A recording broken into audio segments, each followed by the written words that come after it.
All right, guys, back at it again. We got topic 8.4. We're just going to keep moving forward here.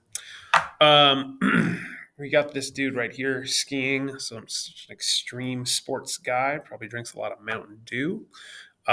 So we've got his skis that are crossed or intersecting right there. So we've got four. I think that should be angles.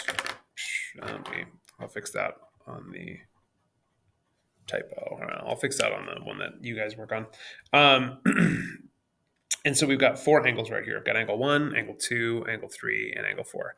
So first one right there is listing all the angles that share a ray. List all the pair of angles that share a ray. And remember, a ray has a beginning point, and then it kind of just goes off in a direction forever, right? So this is the beginning point, and it just goes off. And it can be really in any direction, okay? It doesn't have to be in that specific direction. But so we've got kind of like four rays. I got a ray going off here, here, here, and here. So if I look at angles 1 and angle 2, those share a ray. Okay, this is the angle symbol right here. It's not an L, right? It's an angle symbol. So that those guys share a ray. Angle 2 and angle 3 share a ray. Okay, angles 3 and angle 4 share a ray. And then angles 4 and angle 1 also share rays, okay? Yeah, right. This is kind of like looking at them, being able to kind of like talk about these. We got rays, we got angles, we got lines. So suppose the measure of angle 1 increases, okay? So basically this, think about his skis kind of like changing, like going from this to like that. So what happens as we do that to the size of angle 2? And then what happens to the size of angle 3? So I've actually got a bit of a, let me see, where is it here? Where do I want to go? I want to go to, there we go. So I've got this kind of like drawing right here. We kind of see the same thing. Now, angle 1 is right here if we look at the graphic, right? Let's double check if I can go back and forth. Yeah, so angle 1's right here. So the matching angle 1 is right here. So as I increase the measure of angle 1, right, I can see the other angles changing.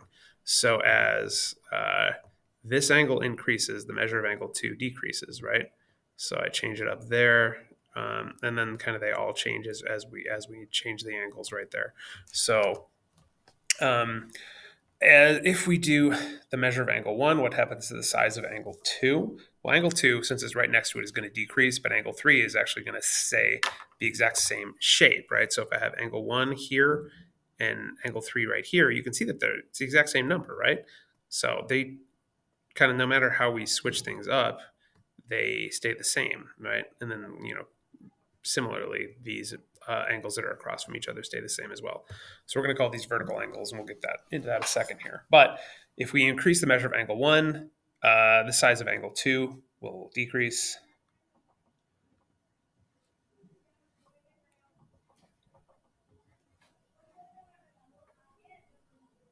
And angle 3 will increase, or no, will match the size or the measurement of angle 1. Okay. How does the sum of the measures of 1 and 2 change when one ski moves? Ooh, that's interesting. So let's go back to that. Okay, so we're looking at the sum of these two angles, 71.6 plus 108.4. So this is angle 1, this is angle 2. Let's make sure that's what it's asking about. Yeah. So why am I going to, do the math like a fool myself? I'm going to have a calculator do the math, right? So I'm going to go to Desmos.com, look at the scientific calculator right there. And let's see, I'm going to take 71.6 and add it to 108.4. 71.6 and add it to, what did it say? 108.4. 108.4. Oh, okay, 180. That's a nice round number. Let's change it up a little bit. I'm going to change this, make it, let's do 55.9 plus, oh gosh, I wonder what this number is going to be, guys. Weird, 124.1. Again, I'm adding those numbers or those angles that are right next to each other. Weird. So these two numbers, kind of like as I change them around, let's just do one more. I've got an 85.3 and I got a 94.7. Let's just see. Maybe it was a fluke that I got the same number because that's crazy, right? 85.3 plus 94.7. Obviously, I'm being dramatic for the sake of drama. Oh, look at that, 180 each time. So kind of we can assume here is that these two numbers, or these two angles, when they're next to each other, will add up to 180.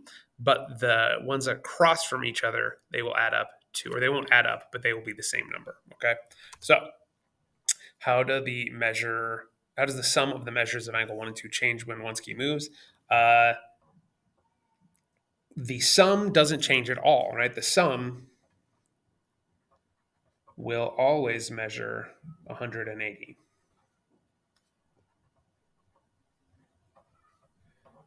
Degrees when you have those two angles together. When you have adjacent angles on a straight line.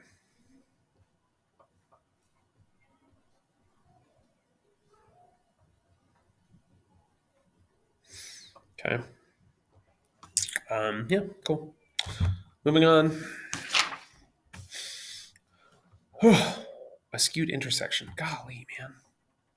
So many typos. A skewed intersection. Now, I should erase that. That should be has. A skewed intersection has two roads that intersect at more than 20 degrees away from 90. Determine whether the road intersection shown is skewed by finding the measures of triangle ABC and DBE. Man, did I do a typo on this? This seems. Hold on. I gotta see if I wrote this problem correctly here. Let's see. This is 8-4. A skewed determine whether the road intersection shown is skewed. No, weird. Yeah, no, I wrote it correctly. Okay, so skewed intersection has two roads that intersect at more than 20 degrees away from 90, basically 70 or less, right? Or more than 110. Determine whether the road intersection shown is skewed by finding the measures of ABC, angle ABC, and DBE. So angle ABC is right here. So right there, that angle. Okay. And then DBE is like this angle right here. So it's kind of like really similar to the skis crossing, right?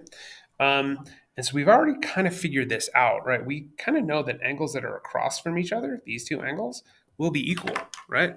And we can double check it with our graphing software right here, right? These angles that are across from each other are equal, and so are these, right? And so what I can do with that information is I can take this x plus 35 and I can set it equal to this 2x minus 10. I'm actually going to set it up with the 2x minus 10 on the left. The reason is that way I don't have to deal with the negative when I start combining like terms and using inverse operations. So I want to get this x to the other side. So it is a positive x, so I'm going to subtract it. Boom. I get x minus 10 equals 35. And then I'm going to take that 10 and add it over right there. And I get x equals 45. And now what I can do is I can take that x and I can plug them both in there and see if I get the same number to double check my work. So I'm going to take that x and plug it in here. So it's 45 plus 35 gets me to 80. And then 2x minus 10. So 2 times 45 minus 10, right? I'm just plugging the x value in there, right? And if I get the same number here, if I get 80 for this, then that means that these intersections are not skewed. They're, I'll show you what a skewed intersection might look like in the next one, okay? So 2 times 45 is 90, minus 10 is 80. So boom, the intersections are not skewed. The intersection is not skewed. Okay, a skewed intersection might look like you have these two streets, and then you have these two streets right here, right? So clearly it's not like they don't go straight, right? They connect at weird angles, right? And they don't go directly through on a straight line. That's the idea right there, okay? So we call these this relationship, fix that typo, wish art. So we call this relationship vertical angles, right? So when angles are across from each other, they are vertical angles, right? So I'm gonna run out of room here. We're just gonna write a little vocabulary summary right here. Vertical angles are equal to each other. Okay, and vertical just means, vertical angles are equal to each other, and vertical just means they are across from each other. Let's write this down here. Vertical angles are across from each other. Okay. Now, similarly, right here, I have these vertical angles right here. M and Q is this angle right here, and then PNR is this angle right here. So I know that they're equal to each other, so I can just set them equal to each other and solve to find the value for x. Okay, I've got 3x minus 6 equals 114. I add, I get 120, and then I divide by 3, and I get x is 40. Okay, so that x is 40. Let's double check our work by taking that 40 and plugging it into this equation.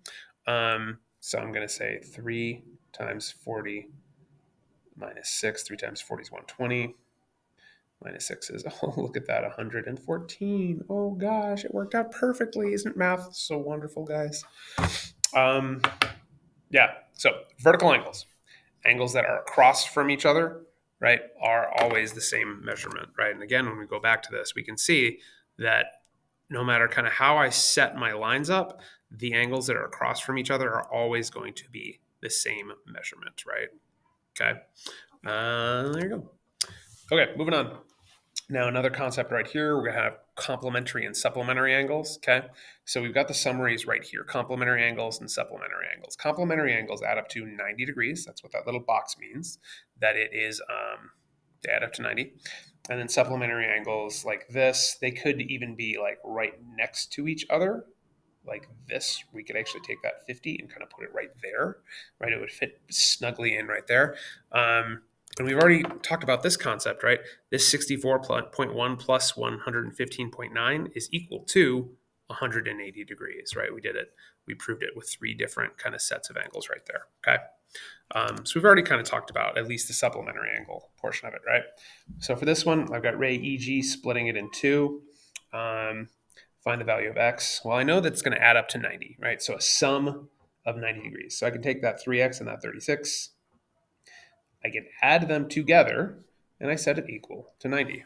Okay, I'm going to subtract that 36. I get to 3x equals 54. I divide by 3. What is that going to give us? 17. So I divide by 3 right there, and I get x equals 17. Now let's double check our work. So I could take 3 times 17 plus 36, and I should get 90. 3 times 17 is 54, plus 36 is 90. Check mark right there. Okay. All right. Now, for these supplementary angles, it's going to be a similar process, except I'm going to set them equal to 180 rather than 90. Okay. So complementary angles use 90. Supplementary angles use 180. Okay. So it's going to be this x over 2 minus 4. Add 50 and set it equal to 180. My bad, guys. Hopefully you're using pencils. So I'm going to, combine these together. So x over 2 plus 46 equals 180. I'm going to subtract 46 right there. I get to x over 2 equals, I think it's 134. I'm going to multiply by 2 over here. I get x equals 268 right there. And now let's double check our work. So I'm going to take this 268, I divide by 2, I subtract 4, I add 50, and it should be equal to 180. Okay, that gets me back down to 134 minus 4 plus 50 equals 180. That's 130 plus 50. There we go. Boom, 180 equals 180. Whew, gosh. Sorry about that, guys. My bad. It's a real screw up on my part. But hopefully you got pencils. You should be good to go. Okay. Next one, find the measure of an unknown angle right here. So we're looking for PAR. So I got PAR right here. So I'm looking for this angle. Okay, and it's part of this 90-degree angle right here. So we'll be able to use that complementary angle kind of relationship that we talked about a minute ago. Okay, so I know that this little kind of like pie slice is equal to this little pie slice because they're vertical angles. So I'm going to put 6x over here equal to 2x plus 16. We subtract 2x. We get to 4x equals 16. I divide by 4 because that's the inverse, and I get x is 4. Okay, so we have our value for x right here. Now, what I can do is I can take this x and I can plug it into either equation right here, and it's going to give me this angle measurement, and then I'm going to subtract it from 90 to get this missing one right here. So I'm just going to use this one right here. So I'm going to say 2, instead of x, I put 4 plus 16. 2 times 4 is 8 plus 16 is 24. Okay, so this angle measurement, so KAR is 24 degrees. And so I know that KAR plus PAR is equal to 90, right? So KAR plus angle PAR is 90. And I know this is 24. So 24 plus angle PAR, can we see this right here? Yeah, okay, is 90. So I'm just going to subtract that 24. So the measurement of angle PAR is going to be 90 minus 24, which is 66 degrees. Okay, there you go. Have fun.